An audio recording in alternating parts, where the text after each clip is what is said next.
Assalamualaikum. Selamat malam, para pecinta cerita horor. Gimana kabarnya? Semoga kalian semua sehat selalu, dimanapun berada. Malam ini saya kembali hadir dengan sebuah kisah menyeramkan yang mungkin sudah pernah kalian dengar dari bisik-bisik masyarakat, tapi jarang ada yang berani menceritakannya secara detail. Judulnya adalah Pasar Gaib Malam Jumat. Kisah pedagang yang tersesat di dunia tak kasat mata. Tapi sebelum kita mulai cerita mencekam ini, jangan lupa untuk klik tombol subscribe, aktifkan lonceng notifikasinya, dan dukung channel ini supaya bisa terus membagikan kisah-kisah horor yang bikin bulu kuduk berdiri. Dan jangan lupa juga tinggalkan komentar saya. Pengen tahu nih, penonton setia kita datang dari wilayah mana saja? Coba tulis di kolom komentar. Dari kota atau desa mana kalian menonton sekarang? Siapkan posisi ternyaman kalian, matikan lampu kalau berani, karena kisah malam ini akan membawa kita ke sebuah dunia yang mungkin lebih dekat daripada yang kita. Baik, kalau sudah siap, mari kita mulai ceritanya. Malam itu udara terasa lembab, hujan baru saja reda. Seorang pedagang keliling bernama Arman sedang mendorong gerobaknya melewati jalanan sepi. Biasanya, jam segini ia sudah pulang ke rumah. Tapi rezekinya malam itu sepi sekali. Dagangan baksonya masih banyak tersisa. Ia memutuskan untuk berjalan sedikit lebih jauh.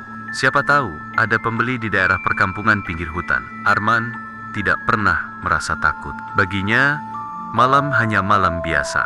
Selama masih ada jalan, masih ada lampu jalan, ia merasa aman. Tapi malam itu berbeda. Setelah melewati tikungan panjang, ia mendapati jalan yang biasanya lurus, malah bercabang ke arah yang tidak pernah ia lihat sebelumnya. Loh, kok ada jalan ke sana ya? Gumam Arman sambil berhenti sejenak. Penasaran, ia memutuskan mengikuti jalan itu.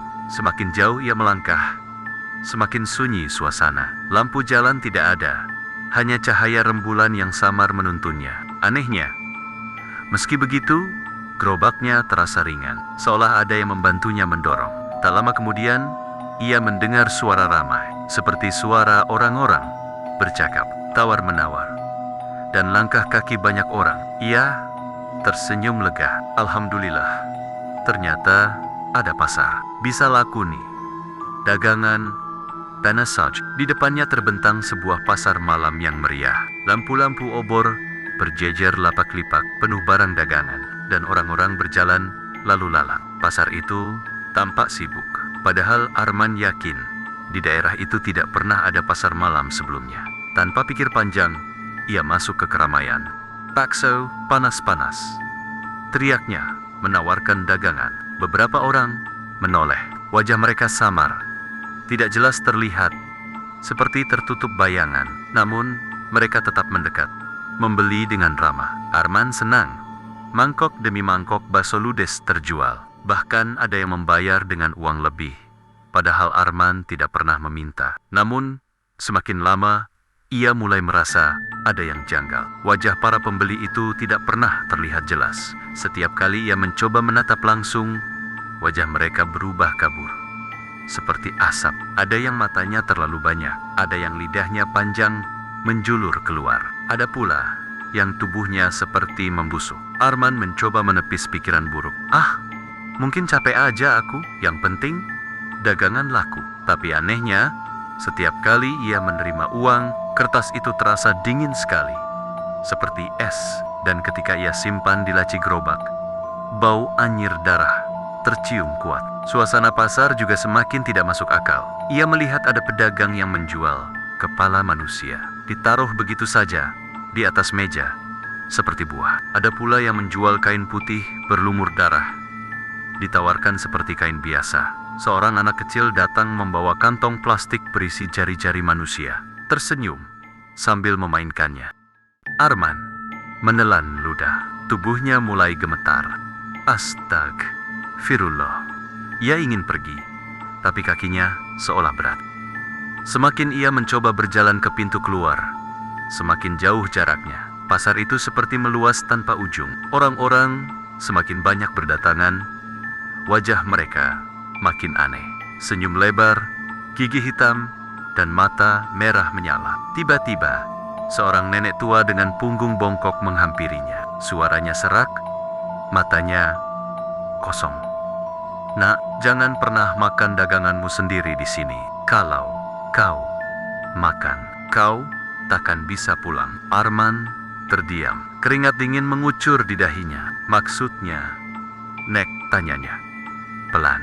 Nenek itu hanya tertawa, lalu berjalan menjauh, menghilang di antara kerumunan. Detik berikutnya, suara gong besar terdengar dari tengah pasar. Suaranya berat, menggema sampai dada Arman terasa bergetar. Semua orang langsung berhenti, menoleh ke satu arah. Arman melihat sebuah panggung besar. Dengan obor menyala di sekitarnya, seorang lelaki tinggi berjubah hitam naik ke panggung. Wajahnya tidak terlihat, tertutup kain. Suaranya berat dan dalam. "Malam ini ada tamu baru di pasar kita." Kerumunan langsung menoleh ke arah Arman. Senyum mereka semakin lebar. Tawa kecil terdengar, membuat bulu kuduk berdiri. Arman mundur beberapa langkah. Jantungnya berdetak kencang. "Ya Allah, apa yang terjadi ini?" Tubuhnya semakin kaku. Ia injin lori, tapi kakinya seakan dipaku di tanah. Orang-orang mulai mendekat perlahan, membentuk lingkaran. Pasar yang tadi terasa biasa, kini berubah menjadi panggung horor. Lampu obor berganti warna merah menyala. Bau anyir makin menusuk, dan suara gong dipukul lagi. Gong. Arman sadar, ia tidak sedang berada di pasar manusia. Ia sudah masuk ke pasar gaib malam Jumat. Arman berdiri di tengah kerumunan. Lingkaran orang-orang itu semakin rapat. Langkah mereka pelan tapi pasti mendekatinya. Senyum mereka semakin lebar. Mata-mata merah itu menatap tajam, seperti ingin memangsa.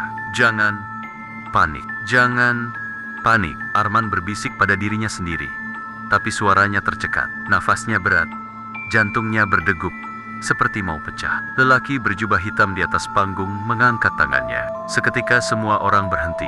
Suara pasar yang tadinya ramai langsung senyap total.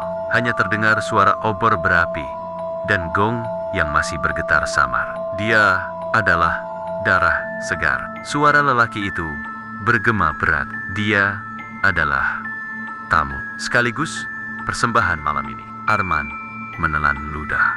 Kakinya bergetar hebat. "Astagfirullah, apa maksudnya ini?" Tiba-tiba dua orang lelaki tinggi berkulit pucat menghampiri Arman. Mereka meraih lengannya, menariknya ke arah panggung. Pegangan mereka dingin seperti es, keras seperti besi. Arman berusaha meronta, tapi tidak ada gunanya. Tenaganya seolah disedot habis. Lepaskan aku," teriak Arman, tapi tak seorang pun peduli. Kerumunan mulai bersorak dengan suara-suara aneh. Bukan bahasa manusia. Suara itu seperti gumaman ribuan orang yang diputar terbalik, bikin telinga berdengung. Di atas panggung, meja batu besar sudah disiapkan. Di atasnya ada mangkok-mangkok tanah liat, penuh dengan cairan merah yang berbau amis. Arman segera sadar, itu bukan sekadar mangkuk biasa. Itu berisi darah. Tidak, ini gila. Ini nggak nyata. Arman mencoba menutup matanya, berharap semua ini hanya mimpi buruk. Tapi saat matanya terbuka, wajah-wajah itu masih ada. Malah lebih dekat, lebih jelas. Seorang perempuan muda tersenyum padanya, tapi kulit wajahnya sobek. Matanya jatuh ke pipi, dan di tangannya ia menjinjing kepala bayi. Arman ingin muntah, tapi mulutnya kaku. Lelaki berjubah hitam mengangkat tangan lagi, lalu menunjuk Arman. "Beri dia uang, biar dia tahu siapa pembeli di sini." Sekejap, puluhan tangan merogoh saku dan mengeluarkan sesuatu. Mereka melemparkan uang ke arah Arman. Uang kertas bertebaran di udara, jatuh, menutupi lantai panggung. Arman melihat sekilas, matanya terbelalak. Itu bukan uang, melainkan sobekan kulit kering, rambut kusut, gigi, bahkan potongan jari yang berbentuk menyerupai uang. Namun, setiap kali benda itu jatuh, matanya menipu dirinya. Kadang terlihat sebagai lembaran uang baru, kadang kembali jadi potongan tubuh. Arman menjerit, suaranya pecah. "Ya Allah, tolong aku." Kerumunan tertawa. Suara tawa itu tidak seperti manusia, melainkan seperti ribuan serigala melolong bercampur bayi menangis. Tiba-tiba, gong dipukul lagi.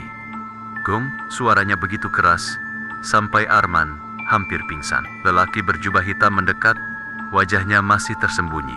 Ia berbisik pelan, tapi jelas terdengar. Kalau kau makan daganganmu sendiri di sini, kau akan bersama kami selamanya.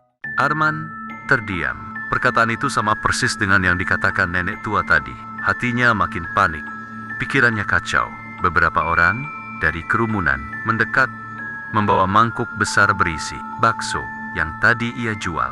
Tapi bakso itu sudah berubah. Kuahnya hitam pekat dan di dalamnya mengambang bola-bola daging yang ternyata bukan daging sapi, melainkan mata manusia. Arman mundur, tubuhnya lemas, hampir jatuh. Astagfirullah. Jangan dekatkan ke aku.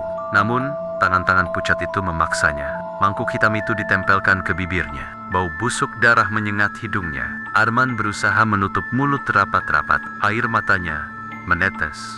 Kalau kau menolak, kau akan dimakan pasar ini. Bisik lelaki berjubah hitam itu. Arman benar-benar di ujung keputusasaan. Di sekelilingnya, kerumunan semakin liar. Wajah mereka semakin berubah menyeramkan. Ada yang lidahnya panjang menyapu lantai. Ada yang tubuhnya setengah hewan, setengah manusia. Ada yang tidak punya wajah sama sekali, tapi tetap tertawa. Arman ingin lari, tapi panggung itu dikelilingi dinding asap pekat. Jalannya tertutup rapat. Tiba-tiba, suara nenek tua tadi terdengar lagi dari kerumunan. Kali ini lebih jelas. Kalau kau ingin selamat, jangan makan, tapi buang sesuatu darimu sebagai gantinya. Arman menoleh cepat. Ia melihat sosok nenek itu berdiri di belakang kerumunan. Matanya tajam menatap Arman. Buang sesuatu darimu, cepat. Arman bingung. Ia merogoh sakunya, tangannya gemetar. Ia menemukan dompet kulit kecil yang biasa ia bawa. Dengan sisa tenaga, ia lemparkan dompet itu ke mangkuk hitam berisi bakso mengerikan. Ajaibnya, asap pekat langsung berputar kencang. Suara gong mendadak berhenti. Kerumunan menjerit. Beberapa tubuh mereka meleleh seperti lilin terbakar. Lelaki berjubah hitam itu menoleh tajam. Matanya merah menyala dari balik kain. Berani sekali kau menolak ritual ini. Suaranya menggelegar. Arman jatuh, tersungkur. Tubuhnya lemas, tapi matanya tetap terbuka. Ia melihat seluruh pasar itu mulai bergetar, seperti akan runtuh. Obor jatuh satu persatu. Api menyebar, tapi asap menelannya. Orang-orang berteriak, lalu lenyap satu persatu, seperti ditelan bumi. Dalam kekacauan itu, Arman melihat jalan keluar samar-samar di kejauhan. Tanpa pikir panjang, ia bangkit dan berlari sekuat tenaga. Menembus asap, menabrak apapun di depannya. Suara jeritan mengejarnya, tapi ia tak menoleh lagi. Saat ia berhasil menembus batas asap terakhir, pandangannya gelap. Tubuhnya jatuh keras ke tanah basah. Arman terbangun dengan nafas tersengal. Ia merasa tubuhnya basah kuyup. Wajahnya menempel di tanah becek. Saat membuka mata, ia kaget karena dirinya sudah berada di tepi jalan aspal. Jalan itu kosong, sunyi, dan hanya diterangi lampu jalan yang redup. Gerobaknya ada di sampingnya, tapi dalam kondisi rusak. Roda satu patah. Bakul bakso terguling. Kuahnya tumpah bercampur dengan tanah. Ia bingung. Apa yang barusan ia alami nyata, atau hanya mimpi buruk? Dengan tangan gemetar, ia merogoh saku celananya. Dompetnya hilang benar-benar, tidak ada. Ingatannya kembali ke momen ketika ia melempar dompet itu ke mangkuk hitam. Dadanya makin sesak. Arman berdiri perlahan, mencoba mengatur napas. Tapi ketika ia melihat ke arah gerobaknya, jantungnya kembali berdetak kencang. Di antara tumpukan mangkok kotor, ia menemukan beberapa lembar uang. Uang itu basah, berbau anyir, warnanya pudar, seperti bercampur darah. Ia panik. Buru-buru melempar uang itu jauh-jauh. Tapi semakin dilempar, uang itu justru kembali ke dalam gerobaknya. Seolah-olah benda itu menempel padanya. Arman menjerit ketakutan. Ya Allah, jangan ikut aku. Aku nggak butuh ini. Ia lalu mendorong gerobaknya meninggalkan tempat itu. Meski roda satu sudah patah. Setiap langkah terasa berat, tapi ia tidak peduli. Ia hanya ingin pulang, keluar dari semua kegilaan itu. Beberapa meter kemudian, ia mendengar suara tawa samar di belakangnya. tawa yang ia kenal betul, tawa orang-orang pasar gaib tadi. Ia menoleh cepat, jalan kosong, tidak ada siapapun. Tapi di kejauhan, samar-samar terlihat cahaya obor, dan suara gong bergema sekali lagi. Gong. Arman membeku, tubuhnya gemetar hebat. Ia sadar satu hal, meski berhasil kabur, pasar gaib itu masih mengikutinya. Sejak malam itu, hidup Arman tidak pernah sama. Setiap malam Jumat, ia selalu mendengar suara ramai, seperti pasar dari kejauhan. Kadang ia melihat bayangan orang berjualan di depan rumahnya. Meski ketika diperiksa, tidak ada siapapun. Lebih menyeramkannya lagi, setiap kali ia membuka laci di rumah, selalu ada uang kertas bau anyir yang entah dari mana asalnya. Ia sudah membakar, membuang, bahkan menenggelamkan uang itu ke sungai. Tapi setiap malam Jumat, uang itu selalu kembali. Arman semakin hari semakin kurus. Wajahnya pucat, matanya cekung. Tetangga mulai curiga. Bahkan ada yang bilang ia sering terlihat berdiri sendiri di depan rumah, tersenyum lebar ke arah jalan kosong. Tak ada yang tahu apa yang sebenarnya terjadi pada Arman. Sebagian orang percaya ia masih hidup, tapi perlahan dimakan oleh pasar gaib. Sebagian lain berbisik bahwa Arman sudah lama meninggal, dan yang tinggal hanyalah raganya yang masih berkeliaran. Namun yang pasti, sejak kejadian itu, tidak ada satupun pedagang yang berani lewat jalan. Sepi di pinggir hutan ketika malam Jumat, mereka takut bernasib sama seperti Arman, tersesat di pasar gaib malam Jumat. Teman-teman, itulah kisah tentang pasar gaib malam Jumat. Gimana menurut kalian? Percaya nggak kalau pasar gaib itu benar-benar ada di sekitar kita? Atau mungkin kalian pernah dengar cerita serupa di daerah kalian? Coba tulis di kolom komentar. Siapa tahu pengalaman kalian bisa jadi bahan cerita di video berikutnya. Jangan lupa like, share, dan tentu saja subscribe, biar channel ini terus bisa menghadirkan cerita-cerita horor terbaru untuk menemani. Terima kasih sudah menonton sampai akhir. Semoga kita semua selalu diberi perlindungan oleh Allah Subhanahu wa Ta'ala dari segala gangguan yang tak kasat mata. Sampai jumpa di cerita horor berikutnya. Selamat malam, dan hati-hati kalau mendengar suara pasar di malam Jumat.